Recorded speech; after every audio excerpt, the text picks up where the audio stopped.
Hey, it's Reverend Karen here. I am on the mend. You can still hear my voice. There's still something going on. But my first bout of COVID, totally manageable. I was well taken care of. And thank you for everybody's well wishes. And for the rest of us, the too many rest of us, I hope you too are on the mend. Boy, a lot of us got COVID after the installation. It didn't tarnish that amazing, wonderful, joyful event. At least I hope that is true for you. It certainly is true for me, but is a thing that happened for sure.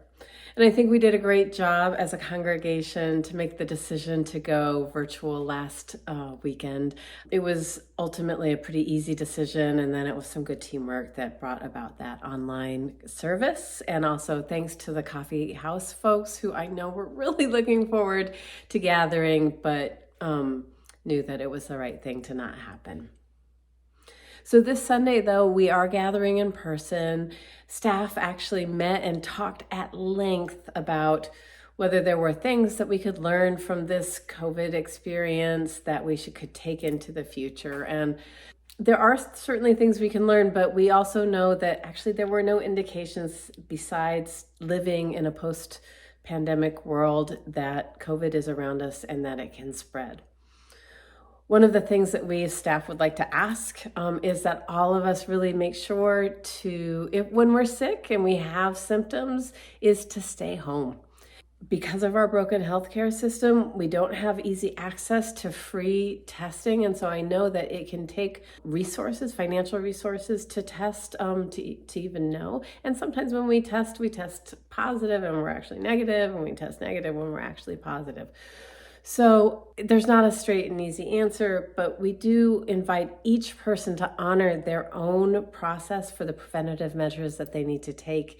And that includes, if you're most comfortable, viewing from home. We're so glad that we have this technology. And if you come in person and you feel comfortable wearing a mask, I know I'll be wearing a mask this Sunday. We honor that. If you want to give some distance to others sitting there, we honor that too. We have, since we learned, and this is actually years ago at this point, what the best airflow situation is, the best ventilation system for our sanctuary, and we have been practicing it and using it every Sunday that we've been open. So nothing's going to change there because we're already in good condition for getting good airflow to make sure that whatever's breathed into that space moves on out. I have a lot of announcements for you. And this is us moving into the end of our official congregational year, moving into the slower summer. And there's a lot happening between now and then. This Sunday, May 19th, is Faith Development Sunday. We're going to get a good sense of what happens in our faith development program across the ages. Erica and Rowan are in charge of that service. I'll be there. We are also saying goodbye to Blake, our facilities manager for the past year. There are other things happening. The week later, Sunday the 26th, we were already planning on being 100% virtual for the Sunday service because it's Marathon Sunday and it's really difficult to get to the meeting house. So look online for a service that's going to be focused on watershed. On June 2nd, the Sunday service is focused on love at the center while recognizing all of the people it takes to make this amazing congregation hum and thrum. So we are recognizing new members. We are recognizing volunteers. There's actually going to be a lot of up and down as people show us that they're a part of the many, many teams and activities and groups that make the congregation happen. And after the service, we're having our congregational potluck picnic. Just in the e-news, it's been advertised that there's a sign-up sheet. I hope you'll sign up to bring some lovely food. We're planning for outside if the weather is good. But put that on your calendar too. Other things that you should be paying attention now, even though they're coming in the future, is that we have our spring auction happening. Mark your calendars. It's on Friday, June 7th, and it's combined with the coffee house for June, which is kind of cool. I'm looking forward and curious about how that's going to be. But what we need to ask you right now is we need more things to auction off. And it's really, really easy to submit an item that you could auction off. I've submitted 2 things. It's real easy to do, and it kind of happens automatically. So if you have donated in the past, if you're thinking about donating now, please make that happen soon so that we have an abundance to help raise funds for this congregational year. We've been counting on this auction happening, and so it definitely needs to bring in some funds. Okay, so I've talked about June 2nd, I've talked about June 7th.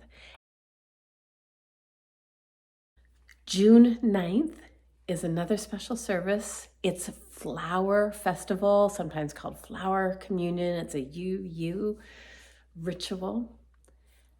Plan now to bring at least 1 flower for each person who attends in your family, because it is such a beautiful ritual. We'll be gathering our flowers together and then distributing new flowers so that you go home with a flower that you didn't come with. On that day, we'll also be doing a child dedication. We'll also be bridging our seniors, our graduating high school seniors. So please plan to come, because also very important, we're going to be saying goodbye to Rowan Van Ness. The next day, in the evening, Monday, June 10th, online, we are holding our annual meeting.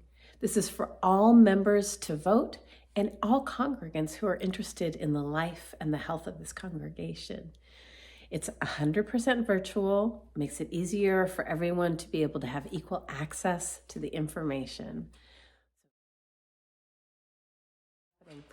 The following Sunday after that, June 16th, and it is a service at which we will be saying our fond farewell to our music director of the past 5 years, James Stewart.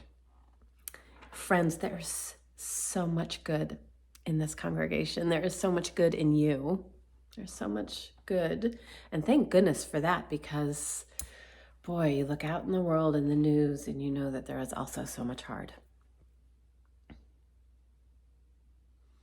I look forward to seeing you in one of the many ways, many, many ways we come together. Take care.